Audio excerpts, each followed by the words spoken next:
Late last night and early today, at my direction, the United States Armed Forces conducted an extraordinary military operation in the capital of Venezuela. Overwhelming American military power, air, land, and sea, was used to launch a spectacular assault. And it was an assault like people have not seen since World War II. It was a force against a heavily fortified military fortress in the heart of Caracas to bring outlaw dictator Nicolas Maduro to justice. This was one of the most stunning, effective, and powerful displays of American military might and competence in American history. And if you think about it, we've done some other good ones, like the attack on Soleimani, the attack on al-Baghdadi, and the obliteration and decimation of the Iran nuclear sites just recently in an operation known as Midnight Hammer. All perfectly executed and done. No nation in the world could achieve what America achieved yesterday, or frankly in just a short period of time. All Venezuelan military capacities were rendered powerless as the men and women of our military, working with U.S. law enforcement, successfully captured Maduro in the dead of night. It was dark. The lights of Caracas were largely turned off due to a certain expertise that we have. It was dark and it was deadly. But captured along with his wife, Celia Flores, both of whom now face American justice. Maduro and Flores have been indicted in the Southern District of New York, it's Jay Clayton, for their campaign of deadly narco-terrorism against the United States and its citizens. I want to thank the men and women of our military who achieved such an extraordinary success overnight with breathtaking speed, power, precision, and competence. You rarely see anything like it. You've seen some raids in this country that didn't go so well. They were an embarrassment. If you look back to Afghanistan, or if you look back to the Jimmy Carter days, they were different days. We're a respected country again, like never before. These highly trained warriors, operating in collaboration with U.S. law enforcement, caught them in a very ready position. They were waiting for us. They knew we had many ships out in the sea, just sort of waiting. They knew we were coming. So they were in a ready, what's called a ready position. But they were completely overwhelmed and very quickly incapacitated. If you would have seen what I saw last night, you would have been very impressed. I'm not sure that you'll ever get to see it, but it was an incredible thing to see. Not a single American service member was killed, and not a single piece of American equipment was lost. We had many helicopters, many planes, many people involved in that fight. But think of that, not one piece of military equipment was lost, not one service member was, more importantly, killed. The United States military is the strongest and most fearsome military on the planet by far, with capabilities and skills our enemies can scarcely begin to imagine. We have the best equipment anywhere in the world. There's no equipment like what we have, and you see that even if you just look at the boats. You know, we've knocked out 97% of the drugs coming in by sea. 90%. Each boat kills on average 25,000 people. We knocked out 97%. And those drugs mostly come from a place called Venezuela. We're going to run the country until such time as we can do a safe, proper, and judicious transition. So We don't want to be involved with having somebody else get in, and we have the same situation that we had for the last long period of years. So we are going to run the country until such time as we can do a safe, proper, and judicious transition. And it has to be judicious, because that's what we're all about. We want peace, liberty, and justice for the great people of Venezuela, and that includes many from Venezuela that are now living in the United States and want to go back to their country. It's their homeland. We can't take a chance that somebody else takes over Venezuela that doesn't have the good of the Venezuelan people in mind. We've had decades of that. We're not going to let that happen. We're there now, and what people don't understand, but they understand as I say this, we're there now, but we're going to stay until such time as the proper transition can take place. So we're going to stay until such time as we're going to run it, essentially, until such time as a proper transition can take place. As everyone knows, the oil business in Venezuela has been a bust, a total bust, for a long period of time. They were pumping almost nothing by comparison to what they could have been pumping and what could have taken place.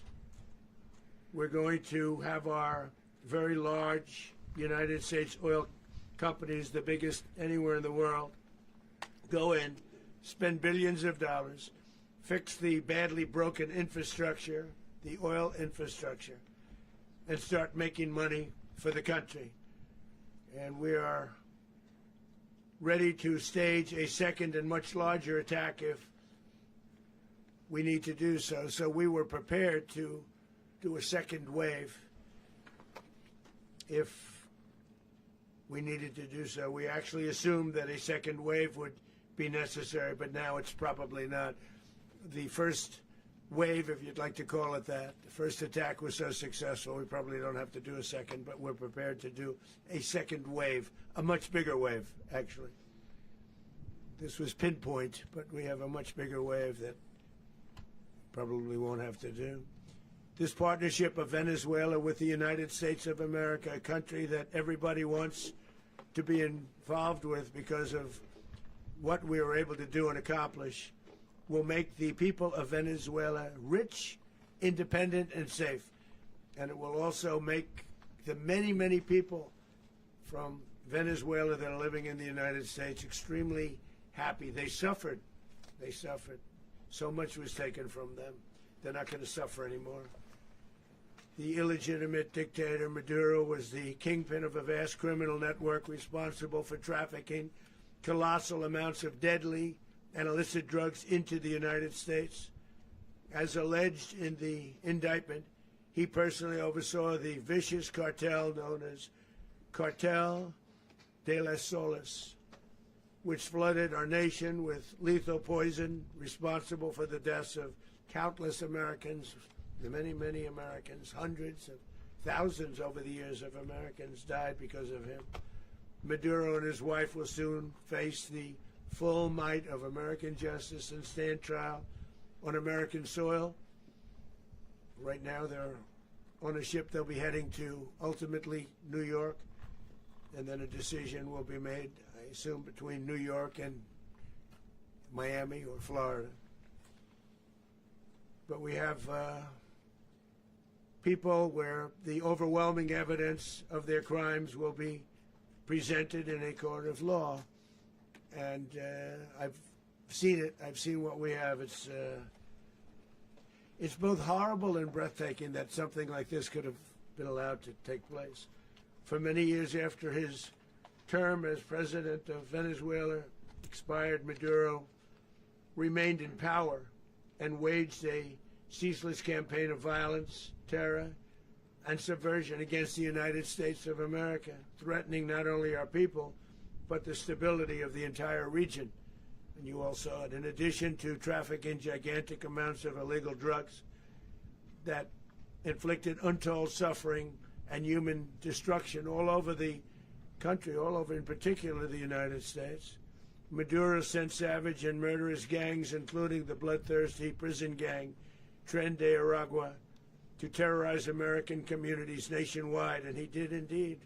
They were in Colorado. They took over apartment complexes. They cut the fingers off people if they call police. They were brutal, but they're not so brutal now. And I just have to congratulate our military, Pete and everybody, and our National Guard, because the job that they've done, whether it's in Washington, D.C., where we have a totally safe city, where it was one of the most unsafe cities anywhere in the world, frankly, and now we have no crime in Washington, D.C. We haven't had a killing. We had the terrorist attack a few weeks ago. A little bit of a different kind of a threat, but we haven't had a killing in a long period of time, 6-7 months. We used to have two, on average, 2 a week in Washington, our capital. We don't have that anymore. The restaurants are opening. Everyone's happy. They're going, they're walking their daughters, they're walking their children, their wives. They walk to restaurants. Restaurants are opening all over Washington, D.C. So I want to thank the National Guard. I want to thank our military. And I want to thank law enforcement. It's been amazing. And they should do it with more cities. We're doing it, as you know, and we're doing it in Memphis, Tennessee right now, and crime is down. We've just sort of started a few weeks ago, but crime is down now 77%. And the governor of Louisiana called, great person, and he wanted us to help him, as you know, in a certain very nice part of Louisiana. And we have done that. It was a rough section, and we have crime down. I understand it's down to almost nothing already after 2.5 weeks. New Orleans, it's down to almost nothing, and we've only been there for 2.5 weeks. Can't imagine why governors wouldn't want us to help. We also helped, as you know, in Chicago, and crime went down a little bit there. We did a very small help because we had no working ability with the governor. The governor was a disaster, and the mayor was a disaster, but it knocked down crime. But we're pulling out of there. When they need us, we'll know. You'll know. You'll be writing about it. And likewise, Los Angeles, where we saved Los Angeles early on, where the head of the police department made a statement that if the federal government didn't come in, we would have lost Los Angeles. That's long after the fires. That's when they had the riots in Los Angeles. We did a great job. Got no credit for it whatsoever, but that's okay. It doesn't matter. We don't need the credit. But we'll be pulling out when they need us. They'll call, or we'll go back if we have to. We'll go back. But we did a great job in various cities. But the place that we're very proud of is Washington, D.C., because it's our nation's capital. We took it from being a crime-ridden mess to being one of the safest cities in the country. But the gangs that they sent raped, tortured, and murdered American women and children. They were in all of the cities I mentioned, Tren de Aragua. And they were sent by Maduro to terrorize our people, and now Maduro will never again be able to threaten an American citizen or anybody from Venezuela. There will no longer be threats. For years I've highlighted the stories of those innocent Americans whose lives were so heartlessly robbed by this Venezuelan terrorist organization. Really one of the worst. One of the worst, they say the worst. Americans like 12-year-old Jocelyn Nungary from Houston. Beautiful Jocelyn Nungary, what happened to her? They, as you know, they kidnapped, assaulted, and murdered by Tren de Aragua animals. They murdered Jocelyn and left her dead under the bridge. There was a bridge that will never be the same to so many people after seeing what happened. As I've said many times, the Maduro regime emptied out their prisons, sent their worst and most violent monsters into the United States to steal American lives. And they came from mental institutions and insane asylums. They came from prisons and jails. The reason I say both, they sound similar. Actually, prisons a little bit more hostile, a little bit tougher. A mental institution isn't as tough as an insane asylum, but we got them both. They sent from their mental institutions. They sent from their jails, prisons. They were drug dealers. They were drug kingpins. They sent everybody bad into the United States, but no longer. And we have now a border where nobody gets through. In addition, Venezuela unilaterally seized and stole American oil, American assets, and American platforms, costing us billions and billions of dollars. They did this a while ago, but we never had a president that did anything about it. They took all of our property. It was our property. We built it. And we never had a president that decided to do anything about it. Instead, they fought wars that were 10,000 miles away.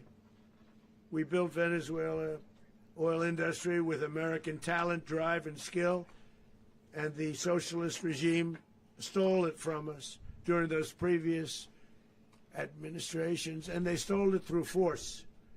This constituted one of the largest thefts of American property in the history of our country. Considered the largest theft of property in the history of our country. Massive oil infrastructure was taken like we were babies, and we didn't do anything about it. I would have done something about it.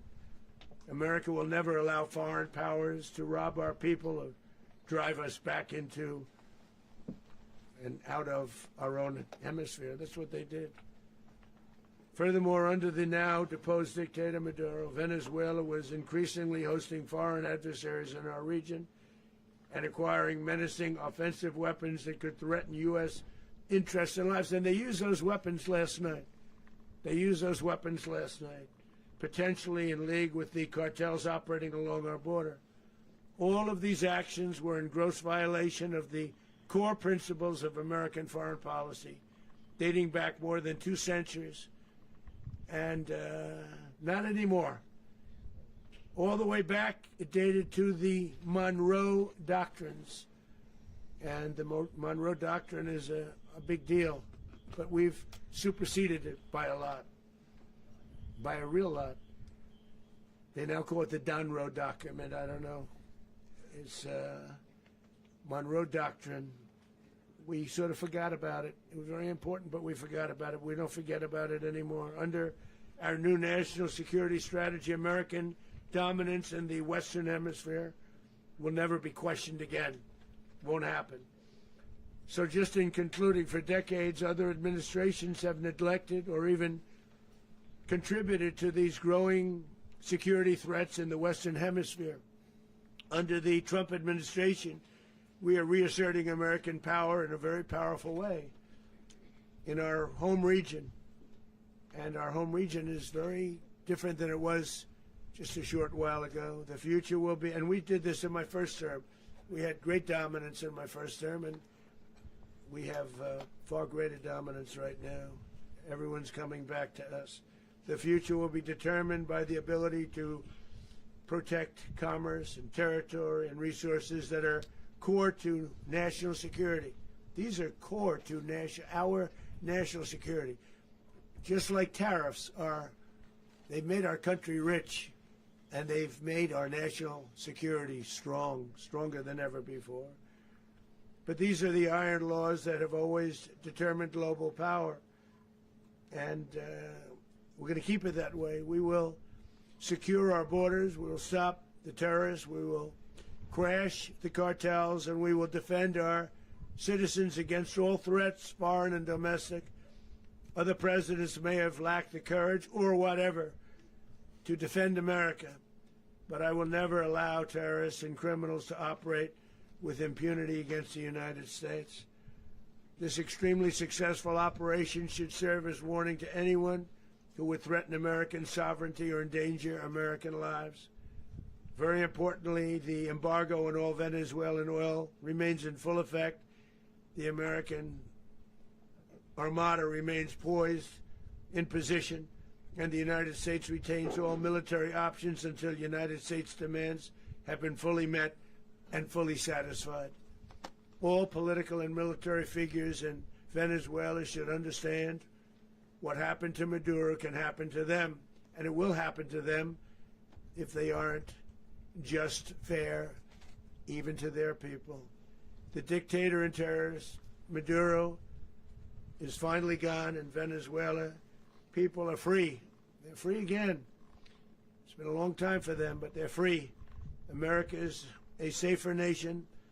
This morning, it's a prouder nation this morning because it didn't allow this horrible person and this country that was doing very bad things to us. It didn't allow it to happen. And the Western Hemisphere is right now a much safer place to be. So I want to thank everybody for being here. I want to thank General Raisin Kane. He's a fantastic man. I've worked with a lot of generals. I worked with some I didn't like. I worked with some I didn't respect. I worked with some that just weren't good. But this guy is fantastic. I watched last night one of the most precise attacks on sovereignty. I mean, it was an attack for justice. And I'm very proud of him, and I'm very proud of our Secretary of War, Pete Hegseth, who I'm going to ask to say a few words. Thank you very much.